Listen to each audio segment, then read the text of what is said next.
Welcome back. This week we're going to go with a Hendrickson dry fly. This is one of the first mayfly hatches of the year for us, or back in Pennsylvania. This is mainly an East Coast Midwest fly. Doesn't do us a whole lot of good out here in Montana, but this is a very popular pattern back home, or a very popular hatch, I should say. Let me make sure I got all my stuff I need here first. Yep, we're good. So, like I was saying, very popular hatch back home.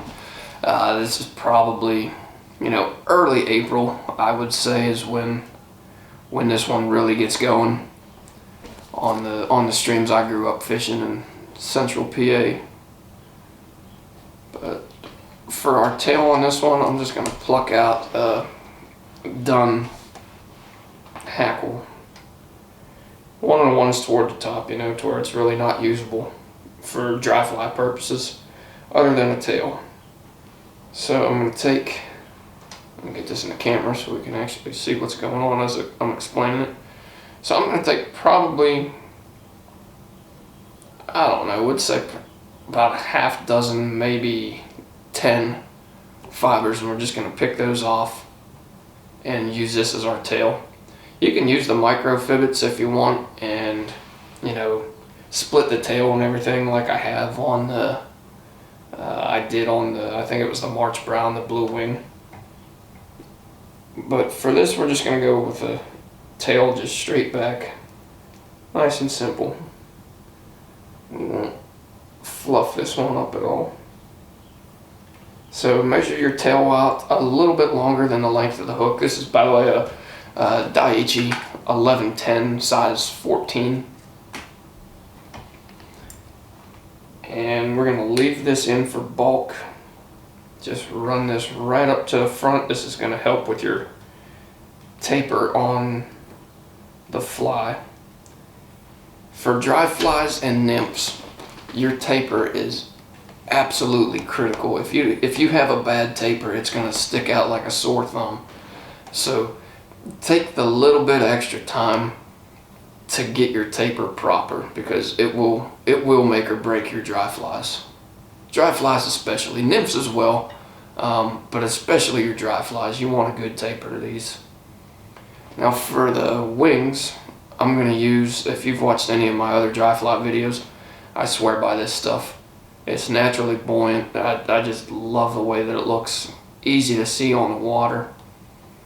But this is just Snowshoe Rabbit. I'm going to take a good clump of this here, cut this out,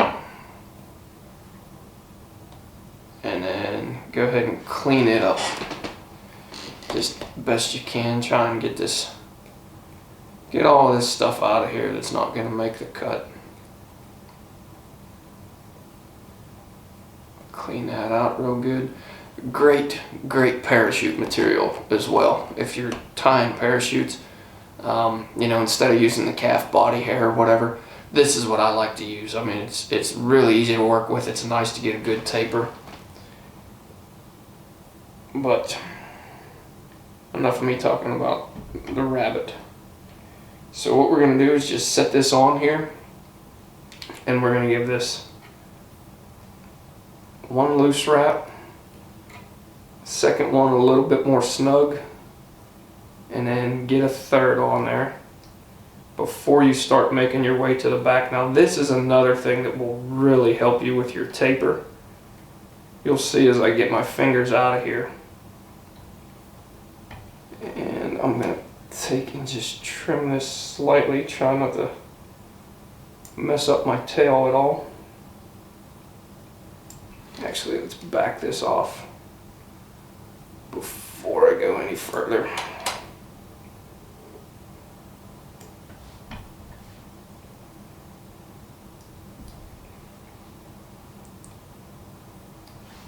There we go. Now just take this to the back, and you'll see, I'll zoom in if it's not the best view here. It's going to be a little tough because I'm using the white thread, but as I start building the body, you'll be able to see it a lot better. There's the taper that you get from having your tail tied in first, and then with the rabbit over top of it. You can see, I mean, that's a nice natural taper that you're after. So leave your excess material in from your tail and your wings just to give you that little extra, you know, I mean, the overall desired look that you're after.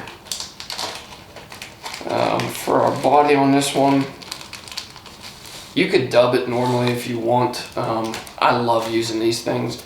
Between turkey biots, or the turkey biots and the quill bodies, that's about all I tie my dry flies in these days. I will still dub a couple here and there. It is a little bit quicker, but I just like the way that these look. I really do. So I tend to tie with these a lot more than just regular dubbing. Now I'm going to turn this upside down and tie this in.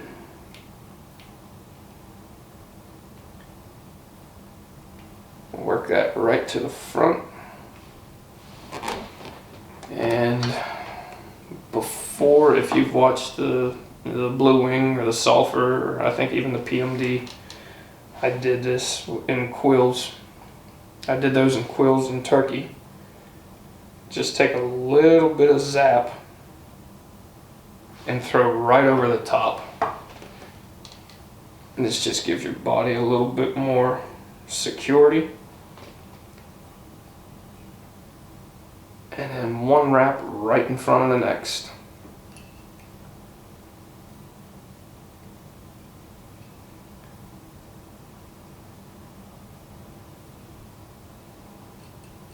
Just work this right up through here.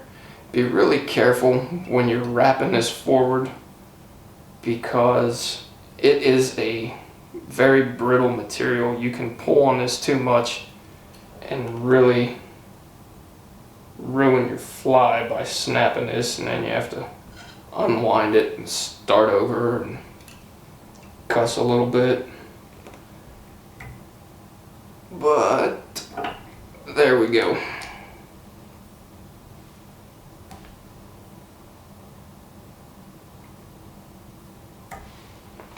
Give that a quick trim.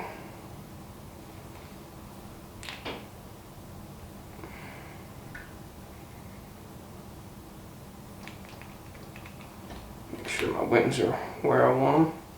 Now I'm not going to stand those up just yet. As you can see right there, let me zoom in just a little bit more. There's the taper that we got for our Mayfly. I mean, it's, you know, nice and slender in the back, and then it builds slowly as we go forward. That's the overall taper that we're after. So we'll get zoomed back out a little bit, and before I tie in the hackle, I'm going to touch on this just a little. This is a full neck from Metz that I bought, oh my goodness, probably early 20s, late teens maybe. And you can see if I were going to tie with this, here's probably the 14 that I would use. I'll just go ahead and pluck this out real quick. Still good quality hackle, but it's not really what we have today.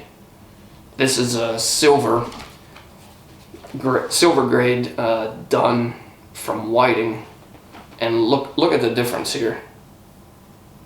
I mean, you can see there's probably 2 times the length. So the genetic engineering that they've been able to accomplish over the years is just outrageous. I mean, it's unbelievable what they're able to do now. But we're going to go with this whiting. And if you've watched any of the other dry fly videos that I put out, especially on this Catskill style, I undersize my dry fly hackle. So we're going to go ahead and pluck this out. And this is probably what would be a typical 18. And I'm just going to work right above. This taper starts to come down to where it's a, you know, I mean, you have a little bit of an aggressive taper right there. I go past that and where everything evens out, that's where I start with. I don't want anything longer on one end than it is the other, so I start a little bit past that. Once that taper kind of gradually comes to an end, and then I'll go ahead and tie this in right behind my wings, stand my wings up, and I'll catch the stem on the other side. And then just start standing up your wings. Give this one wrap right around here, just to kind of capture everything. And then we're going to build some bulk with some thread wraps right in the front. Now before I go any further on this, we're going to take and divide these wings.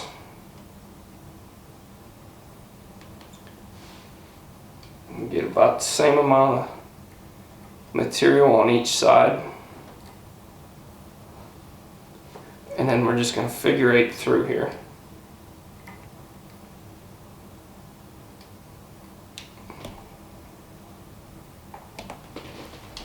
There we go. See how well the camera picked that up. I was watching the fly and not the monitor. And then stand this back up.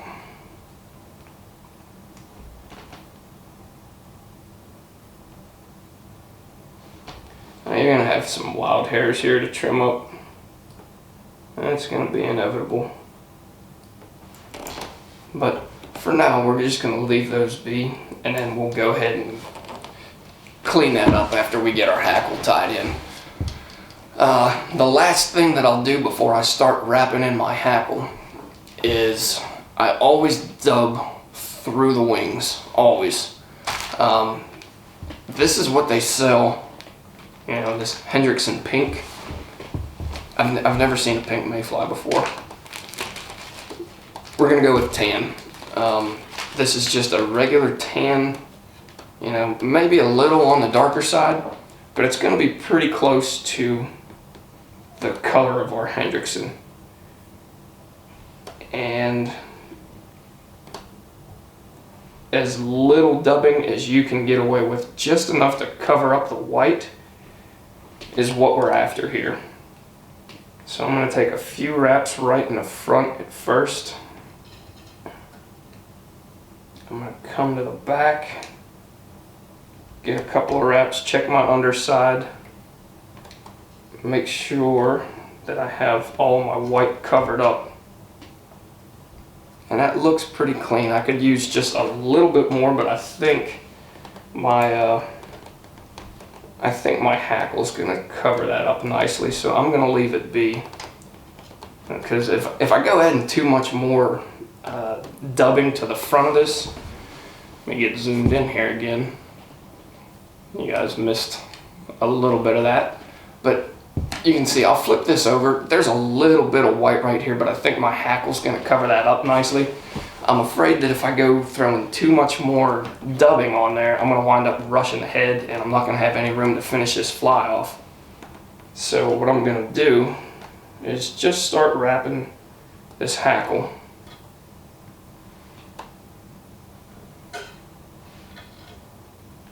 And then we're going to take probably 2 to 3 wraps on the front, or on the back side. Try not to catch too much of this. Pull this out of the way.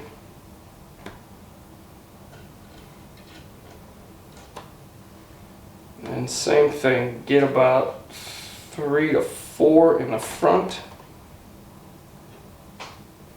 Have a nice clean space for the thread to whip finish. I left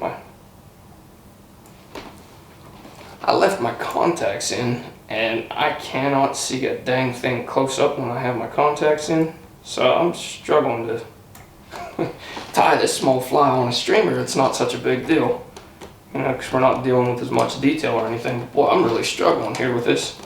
I couldn't find the dang hackle to cut it. but I think we made it. Just give a quick whip finish to this. And then,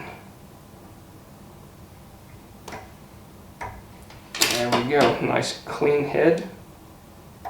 Trim off your thread, and then just go through here and pick out some of these wild hairs from the snowshoe that are sticking out. You don't have to get too carried away with it. I just get the ones that are really obvious, just to kind of clean it up a little bit. But you'd be just fine leaving them, you know, flopping around. They wouldn't really matter a whole lot to the fish. Then I'm going to take a tan marker and I'm just going to touch up my thread a little bit. Peel this stuff back.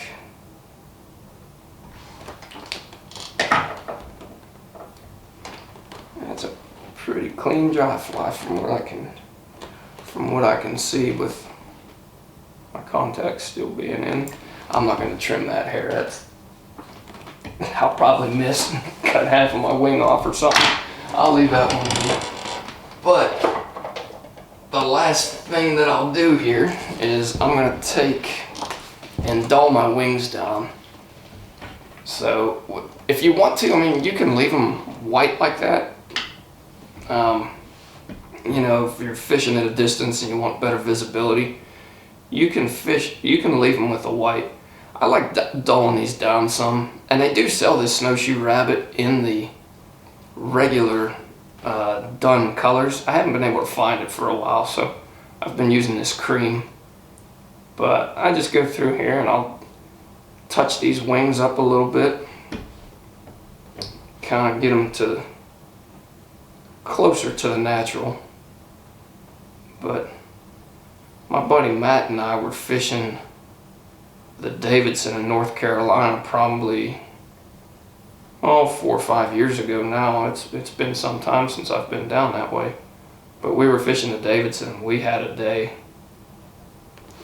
on this Hendrickson hatch. That's a fine river. If anybody gets a chance to go down there and fish the Davidson, that's a really nice river. Beautiful scenery in Carolina.